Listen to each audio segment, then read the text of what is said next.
What you can be paid for is absolutely important, but it's also very much important that you do what you love, that you pursue what you're good at, and that you really do what the world needs. Welcome back to our second part of our interview with Angela Martin, because last week we didn't get through everything.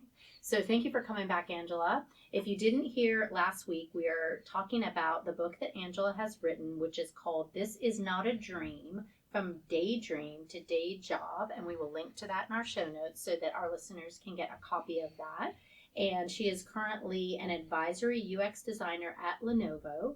And also outside of that, she has a creative career with her side gig, I guess you'd call it, where you do consulting and such. So there's an idea in your book about the creative career compass that involves 4 circles. Share what that is all about. Yeah. So the 4 circles are what you are good at, what you love, what the world needs, and what you can be paid for. And the center of that is really what I like to focus on as the direction that people might want to explore for their careers. Okay, so the 4 things that you just said is what you love, what you're good at, what the world needs, and what people will pay you for. Exactly. Because when I looked at that, I was like, well, when I was in college, I would have been like soccer player, but nobody wanted to pay me, right? They were like, there's 20 people on the USA women's national team. Does that come into play for a lot of people as the what will they pay you for? And how does that focus on practicality versus passion? Absolutely. So I think that we hear a lot of people say that you should follow your talent, not necessarily your passion.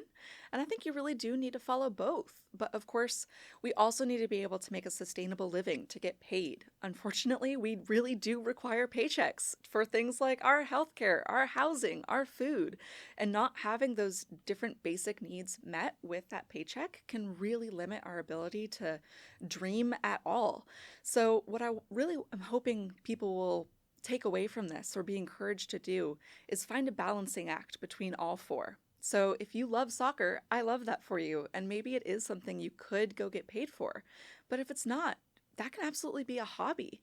So it is all a scale. It's a balancing act. So if your job isn't what you love, then find a hobby or a passion project or something to do outside of work that you do love. And maybe that requires that your job have definitive hours, so you've got time to do that outside of work. Or maybe your job is just what you're good at and what the world needs. That's fantastic. You might feel really fulfilled and like it is something that you could do forever. But maybe it might be a little light on paid, and so you might have to get a side gig or another income stream. All of these different things can coexist, and the idea that you're going to find one job or one thing that's going to fulfill all 4 circles is a little silly. So it really is about supplementing what it is from outside of your job into the circles that you can really maintain. And I think that one of the things that I really like to hit on is the hardest circle you're going to be able to fill is, unfortunately, being paid for. So that is something I encourage people to think about first, and then try to supplement with other things outside of their lives for those other 3. That just comes so much more naturally. It's the things that you love. It's the things that you do for fun. And I hope that people will never stop doing them.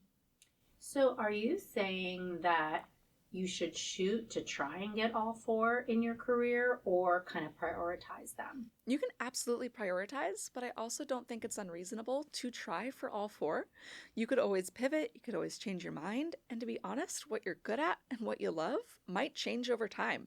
So you might find a career that isn't fantastic to start off, but daydream, day job, these are not things that you can apply to specifically. You're not going to see your specific dream identified in a job posting. Really what happens is you build that over time. You get in the door, you start making these intentional changes. So you can build your day job into that daydream. It doesn't have to work the other way around all the time. Where do you find that students often miscalculate this? I think I see a lot of students think that just because they love something that it means that they should do it forever. So an example is a lot of students really love video games, and so they decide that they want to go into video game making. But it's a little bit like seeing how the sausage is made once you get into it. And I have a number of friends who have started to work on really amazing games like Assassin's Creed, and they can't play video games anymore without feeling like it's homework, without feeling the stress of deadlines. My husband can open up a video game and tell you what program they used to make it, which is pretty incredible and very cool, but it also kind of takes away some of that joy. So if you love video games, maybe something you should go into is animation or motion media, or maybe even user experience design. Think about the different menus. So I try to help students find something adjacent to the thing that they hold so dear, because I would hate for it to one day lose its entire spark. I want to get into that because I think sometimes people, when they're starting their career path, they will think, this is really what I'm passionate about. Maybe it's something in the arts. And then they have family members that put pressure on them and say, you'll never make any money. You'll be a starving artist. What do you think the difference is between passion and viability? That's a really hard thing to weigh and to measure. And I think that there's a fine line between saying that the sky is the limit, it's all sunshine, and being a wet blanket. There is a way to sort of hold both of these truths. But the reality is that creative careers are careers and they require skill and intention and habits that we can really use to achieve our different goals. But really, what it does require is realism. Are you going to be the next James Cameron or Taylor Swift? Probably not. But it doesn't mean that it's impossible, and it doesn't mean that you shouldn't try, and it also doesn't mean that I want you to starve in the process. So trying to find that balance between those four things is really critical. And what you devote your time and energy to can change over time. There might be times where you focus on making rent, and there might also be times when you focus on expression and trying new things and experimentation. All of these things have their time. And you mentioned in the last episode that a lot of students have sought you out for advice, and you are a mentor to so many people. Can you maybe share a story of how these four circles played out in one of the mentees' life? Absolutely. So I have a mentee who started off in industrial design and was really passionate about it. He loved creating things with his hands and he was very much into the engineering aspects of it. And eventually he found that he actually wasn't the best in the room at it. And that can be something that creatives struggle with a lot because we know that we have good taste and we see that what we're making isn't as good as we want it to be.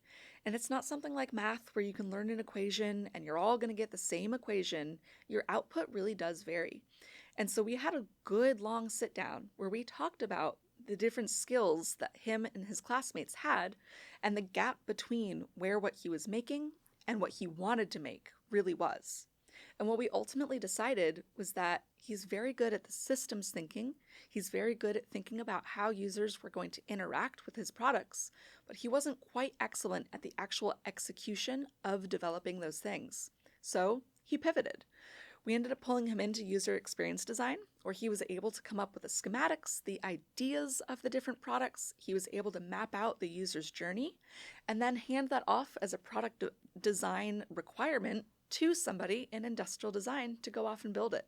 And so his deep understanding and love of industrial design really helped that relationship. He knew how to communicate, how to speak that language, and it really made him a better product engineer and systems minded thinking person to come up with these different things. And so that collaboration between him and the people who really inspired him was just incredible. That's a great example. I heard a phrase once, and I want to get your reaction to it because I think I know what it'll be, but do what you love, the money will follow. Not always. Not always the case. Not always the case. And I think that that can set a lot of people up for failure. When people think that they love something, they might not be very good at it. And to be honest, that's okay. But that probably means you're not going to make a living from it. And it might also really drain that joy. And so, how we find things that we are good at, that we can fill our day to day lives with, is really important. And there are just some things that are meant to be kept sacred. Yeah, when you gave that example about the person with the video games and then they felt like so burned out and they could never enjoy them, it's kind of a reality check on that. One of the things that you talk about in your book is about positive thinking, how that doesn't necessarily build a career, but that repeatable processes do build a career. So, talk us through the key aspects of that. Yeah. So I think goal setting is something that's really important, but I just want to level set out the gate here that your daydream, what you want to do with your life or what you want your life to look like is never going to fit neatly into a box of goals, and it's really not supposed to. What it's supposed to do is be our North Star. But if we just wander aimlessly towards it, we're probably never going to get there. So, the different systems and habits that I like to lay out are supposed to be smaller stepping stones that you use to try to get there. So they're repeatable processes, things that you can actually go and start today, and they're going to shift with you over time. Maybe your goals will evolve, but these habits and mindsets are things that you're going to use throughout your life. What is an example of a repeatable process? So I really love if then planning, which is you identify a likely scenario, so it's grounded in realism, and then you plan what your reaction is going to be to it. So, for example, if you are going to bed or brushing your teeth, then you will study your flashcards. It is something that can identify exactly when you are going to do what. So if my goal is I have an art history class coming up, or I have an engineering test in 2 weeks, then I might pick if I'm on my way to school in the morning, then I will turn on a podcast about the topic. Or whatever it might be, whatever little small step you can do, this creates an expectation in not only in your mind but also in your daily routine that this is something you're going to commit to doing. Interesting. One of the things you talked about in your book was WOOP, which is wish, obstacle, outcome, plan. I like that. WOOP, WOOP. Talk about how that can help a little bit with this whole ideas and helping them pull us forward. Yeah, I think this is grounded in very much a goal without a plan is just called a wish. But that's kind of a brilliant place to start. So we have to identify our wish. We have to know what it is that we want. And then we have to orient around those obstacles and visualize the outcome that we want. So the obstacle is a great place to implement that if then plan. It's grounded in realism, it's something that we know is going to occur, and what we are going to do about it. And then the outcome is visualizing what will happen as a result of that. And what we found is that people who visualize the outcomes of these very intentional habits and things that they are doing tend to achieve their goals much in a higher likelihood. So, what that actually looks like is if I study for this art history test, then I will do better and my GPA might improve and I might get an internship program, something like that. So, where you can actually coordinate these different dots and these different actions today to an outcome or a wish that you desire. So, that's what that phase is all about, is actually understanding the impact that these little actions is going to have. And then plan. We actually have to put it into a course of action. It can't all just be mental contrasting and exercises that we do in our brains. We actually have to put something on paper. And maybe that looks like scheduling calendar blocks to do these things, or downloading an app like Finch. Finch is a really great little app that you can take care of a virtual bird by completing different tasks throughout the day. So maybe you pop it into that and gamify it for yourself. Whatever it is, create a plan for yourself to stick to these different things. Now, you used a phrase called mental contrasting. I wonder if you could define that and say why that is powerful in contrast to just maybe visualizing success. Yeah, mental contrasting is where you not only, like you said, visualize success, but you also understand what would happen if you don't do these actions. So, I think a good example that I like to think about is your best friend's birthday is coming up and you want to make them something handmade, or you want to paint them a picture of their favorite flower. And if you think about the different steps that that goal is going to entail, there's quite a few things that you have to do. You have to go buy the materials, you have to research what their favorite flower looks like, you have to practice different painting techniques. And so the mental contrasting for that might be, if I do all of these things and plan for when I'm going to do them and finish on time, then my friend is going to be really excited. This might be something that they cherish for forever. It might go on their wall. It might be something that becomes their phone background. So that is the outcome. It's the stronger relationship, the personal connection.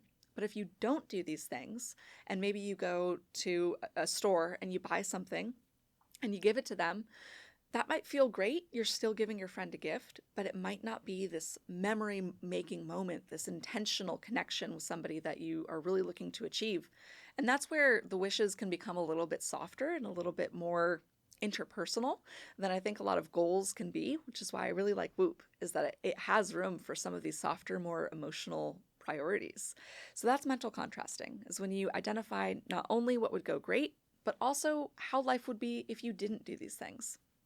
That's really important to think through. And what I'm taking is that you can't just dream about it. Like you have to have some really specific actions that you take. And it's hard, right? You don't get to the success without a lot of work. And there's oftentimes self doubt and there's the messy middle in there. So, how would you navigate through that messy middle? Mm. Especially in creative work, we see very quickly where our output is compared to where we want it to be. And that gap is so discouraging, but you have to push through. And the only way to do that is by creating more work, by trying new things, and by setting goals that are realistic for you to achieve in that short term momentum. And that is where these repeatable processes really come into play. Sounds like the combination of the technical and the emotional, Mm. maybe a little bit in there. So, when you're trying out new things, you talk about the Dunning Kruger trap. Will you explain what that means? Absolutely. So this is a phenomena in which when we start to understand a new subject or a new material or try a new task, we rise very quickly. We think that we understand a lot more than we actually do. The axes here are confidence and knowledge. And so our confidence rises very quickly, but our knowledge is actually very, very limited. And so we get to this peak, which unfortunately, is called Mount Stupid. Mhm. And this is where you are at the top. You think that you know everything that there is to know. And the fall, rather, from Mount Stupid is quite steep because from the top, you can see just how much you don't actually know. And so your confidence in realizing that falls very rapidly and actually gets to about the level of your knowledge. So now we're in this valley, and this is called the Valley of Despair. And this is where a lot of people give up, especially in creative fields, mostly because your hand just doesn't catch up as fast as what you want it to be. But in this valley of despair, you have to keep pushing, and the only way through is forward.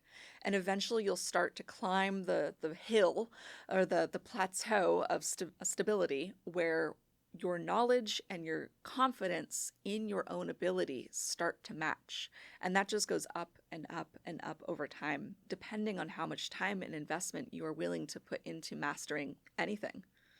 Yeah, that valley of despair. We've all been there. And when you're a beginner, you kind of have a little bit of a free pass to make mistakes. But when you are no longer a beginner, how do you keep developing yourself, taking feedback? All those things are so hard. A mentor is definitely very important. Somebody who can help you understand if that imposter syndrome or if the valley of despair is worth climbing out of, if it's possible to climb out of. A mentor is somebody who can point out the actual skills gaps. So sometimes, if you're stuck in that valley, your self interpretation of your lack of skill, I'll be honest, might be accurate. You might not be the best in the room at something. And a mentor is somebody who can really help you determine, is that okay? Do you need to be the best at that particular thing? And if the answer is, yeah, you've got some room to improve, they're able to actually help you close that skills gap. Or say to yourself, no, I'm maybe not so good at this, and that might actually be okay. Or I am really good at this. I just didn't see it. And now I understand that I do have these valuable skills. So, a mentor, another person with a perspective, that might even just be a professor or a friend or a classmate, somebody to give you a reality check on your progress is really critical. And curious your thoughts on developing that relationship? What do you intentionally need to do to find your mentor? It's a really big question that I think a lot of people have attempted to answer. But for me, I think that it's really important to go into these relationships very clear and outlining what it is that you're hoping to get from that. So I know that a lot of people resist SMART goals, which is specific, measurable, actionable, realistic, and time bound. And those are really hard and fast things that we can think about as this definition of a goal. And while I don't believe that it's a great framework for things like your daydream or your ultimate wish, it is really helpful for things like mentorship relationships. So I might approach a mentor and say, I have a specific goal of getting this internship program. And it is measurable because there is a deadline for my application, and there's going to be the result about whether or not I got the interview or the internship program at the very end. It's also actionable. These are different application materials that I will need. I will need a resume, I will need a portfolio, I'll need an interview, a recommendation letter. These are all actionable steps that we can take. And that's also very realistic. So if I want to get an internship in coding or engineering, that's probably not as realistic as it would be for the thing I have a degree in. So I have to make sure that it's relevant to my goals, realistic, and then there's time bound. There's a deadline for this application. So, hey, mentor, can you help me make sure that I meet this time bound thing? And so that is something I really appreciate SMART goals for in this specific use case, where you can approach somebody and say, these are my goals. Can you help me? And not only does that help make sure that you are framing your time in this relationship very formally and making sure that you have something to achieve, but it also really respects your mentor's time. Because if you approach them with this goal and they realize that they either don't have the time or the skills to help you, they can let you loose early. And it just helps everyone understand what the priorities are. That's helpful. And I've heard the SMART goals before, and I think it does definitely connect to that mentor, trusting them, respecting them, and that's a great framework to use. Angela Martin, you are the author of From Daydream to Day Job. I've loved this conversation, these 2 episodes. We're going to get in our time machine. Are you ready? I'm ready. Okay, here we go, friends. So it's the year 2046. So we're right into a couple decades on. And you have had a long, meaningful career. What does your wiser self from the future want students listening today to understand about building sustainable, creative lives? That's a great question. I think I would say our expectations for ourselves are actually rarely what makes us happy. And understanding and following what delights us is going to be something much bigger than what we can fit in a 9 to 5 or even in a freelance position or a contract. And so I think remembering what you can be paid for is absolutely important, but it's also very much important that you do what you love, that you pursue what you're good at, and that you really do what the world needs. And I think that balance is really what's going to be important. So I would hope that in all of these years that I could look back and tell people really, truly, lived example, this is what life's all about. Fantastic. Listeners, get this book. This has been a lovely conversation. Thanks, Angela. Thanks for having me.